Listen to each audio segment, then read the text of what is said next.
صباح الخير لكل متابعينا. اليوم رح أرافقكم بجولة سريعة على أبرز توقعات الأبراج. خلونا نبلش ونشوف شو محضر لكم الفلك لنهار 9 ديسمبر. الحمل، مهنياً انطلاقة جريئة، عاطفياً دفء متجدد، صحياً طاقة عالية. الثور، مهنياً ثبات ملهم، عاطفياً ود صادق، صحياً راحة ضرورية. الجوزاء، مهنياً فكرة لامعة، عاطفياً انسجام خفيف، صحياً حركة مطلوبة. السرطان، مهنياً تنظيم موفق، عاطفياً قرب لطيف، صحياً نوم محسن.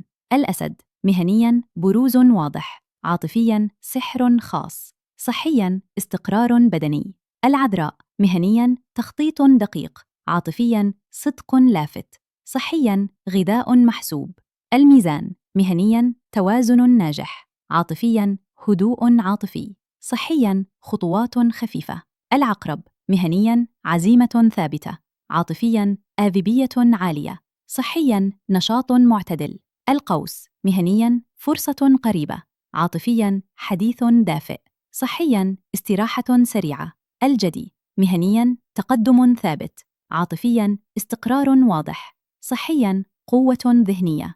الدلو، مهنياً ابتكار متقد، عاطفياً تفاهم جميل، صحياً نشاط مستمر. الحوت، مهنياً خطوات هادئة، عاطفياً حنان لافت، صحياً صفاء داخلي. تابعونا لكل جديد. باي.